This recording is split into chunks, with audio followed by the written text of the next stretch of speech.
नमस्कार दोस्तों। तो आज आप लोगों के लिए क्लास 12th हिस्ट्री का चैप्टर 11 का जितना भी वीवीआई ऑब्जेक्टिव क्वेश्चन आंसर है वो इस वीडियो में लेकर आया हूँ। तो पहला प्रश्न है, किस गवर्नर जनरल के समय में 1857 का विद्रोह आरंभ हुआ था? तो इसका आंसर है कैनिंग के समय में। फिर अगला प्रश्न है, 1857 का विद्रोह किसके नेतृत्व में हुआ? तो इसका आंसर है बहादुर शाह के नेतृत्व में। फिर अगला प्रश्न है, भारतीय सेना में एनफील्ड राइफल का व्यवहार कब आरंभ किया गया? तो इसका आंसर है 1857 में। फिर अगला प्रश्न है, 1857 का विद्रोह कहाँ से आरंभ हुआ? तो इसका आंसर है मेरठ से। फिर अगला प्रश्न है, बहादुर शाह के उत्तराधिकारियों की हत्या किसने करवाई? तो इसका आंसर है हडसन ने। फिर अगला प्रश्न है, सही कथन का चुनाव करें। तो ये 4 कथन दिया गया है जिसमें से सही आंसर है ए, यानी कि तात्या टोपे को अंग्रेजों ने फांसी दे दी। फिर अगला प्रश्न है, झांसी की रानी लक्ष्मीबाई युद्ध करते हुए कहाँ मारी गई? तो इसका आंसर है ग्वालियर में। फिर अगला प्रश्न है, किस अधिनियम द्वारा भारत में कंपनी शासन समाप्त हुआ? तो इसका आंसर है भारत सरकार अधिनियम 1858 के द्वारा। फिर अगला प्रश्न है, 1857 ईस्वी के विद्रोह में शहीद होने वाला पहला व्यक्ति कौन था? तो इसका आंसर है मंगल पांडे। फिर अगला प्रश्न है, 1857 ईस्वी के विद्रोह का कानपुर में नेतृत्व किसने किया था? तो इसका आंसर है नाना साहब ने। फिर अगला प्रश्न है, लखनऊ में अवध के चीफ कमिश्नर की स्वतंत्रता सेनानियों ने हत्या कर दी थी, उस कमिश्नर का क्या नाम था? तो इसका आंसर है हेनरी लॉरेंस। फिर अगला प्रश्न है, शाहमहल कहाँ का रहने वाला था? शाहमल कहाँ का रहने वाला था? तो इसका आंसर है उत्तर प्रदेश के बरौत परगना का। फिर अगला प्रश्न है, 1857 के विद्रोह के दिनों में जो भविष्यवाणी की गई थी उनके अनुसार प्लासी का जंग के 100 साल जिस तिथि को पूरा होना था वह कौन सी तिथि थी?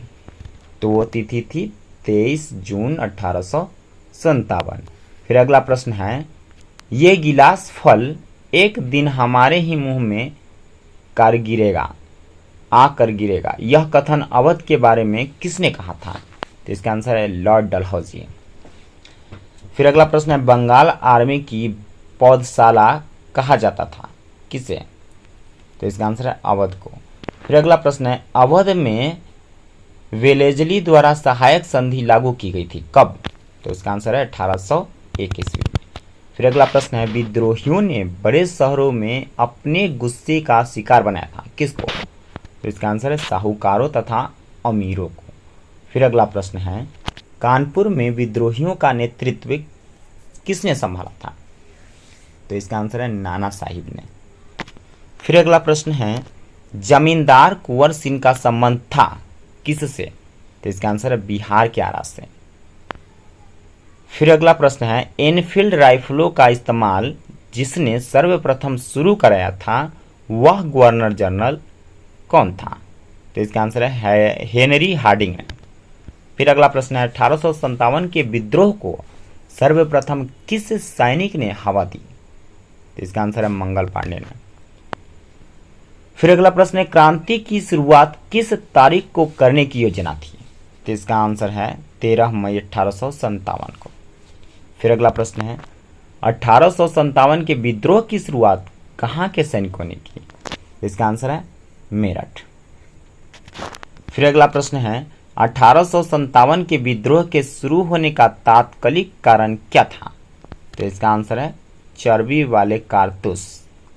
फिर अगला प्रश्न है, सिपाहियों ने मेरठ से दिल्ली पहुंचकर किसे अपना नेता चुना? तो इसका आंसर है बहादुर शाह जफर को।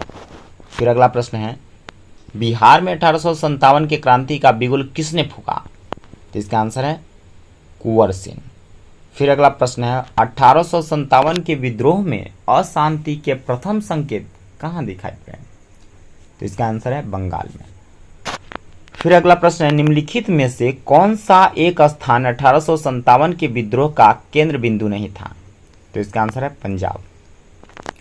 फिर अगला प्रश्न है, विद्रोह के किस केंद्र पर अंग्रेजों ने सर्वप्रथम पूर्ण अधिकार किया था? तो इसका आंसर है दिल्ली। फिर अगला प्रश्न है, निम्नलिखित में से किन वर्गों ने विद्रोह का समर्थन किया था? तो इसका आंसर है किसान व दस्तकार ने। फिर अगला प्रश्न है, ब्रिटिश शासन के विरुद्ध असंतोष का सबसे बड़ा राजनीतिक कारण क्या था? तो इसका आंसर है डलहौजी के व्युत्पत्ति के सिद्धांत। फिर अगला प्रश्न है, 1857 के विद्रोह का मुख्य केंद्र कौन था? तो इसका आंसर है पूर्वोत्तर, इसका आंसर है जो उत्तर प्रदेश, बिहार, मध्य प्रदेश का बुंदेलखंड। अगला प्रश्न है, 1857 के विद्रोह में किन गोपनीय संकेतों का प्रयोग किया गया था? तो इसका आंसर है चपाती और कमल का फूल। फिर अगला प्रश्न है, बहादुर शाह की मृत्यु कहाँ हुई थी? इसका आंसर है रंगून में। फिर अगला प्रश्न है, दिल्ली में विद्रोहियों का वास्तविक नेता कौन था? तो इसका आंसर है बख्त खां। फिर अगला प्रश्न है, 1858 के अधिनियम के अनुसार 15वीं सदस्यीय इंडिया काउंसिल का गठन किस उद्देश्य से किया गया? इसका आंसर है भारतीय राज्य सचिव को परामर्श देने के लिए। फिर अगला प्रश्न है, भारतीय सिपाहियों द्वारा किया गया पहला विद्रोह कौन सा था? इसका आंसर है अंग्रेजों व वीर कासिम के बीच युद्ध में किया गया विद्रोह, जो कि 1764 में किया गया था। फिर अगला प्रश्न है, अवध में स्वतंत्रता सेनानियों का नेतृत्व किसने किया? इसका आंसर है बेगम हजरत महल। फिर अगला प्रश्न है, मेरठ छावनी में सिपाहियों ने विद्रोह कर दिया था, कब? तो इसका आंसर है 10 मई 1857 को। फिर अगला प्रश्न है, विद्रोहियों ने बहादुर शाह जफर से क्या मांगा था? तो इसका आंसर है उनका आशीर्वाद। तो इस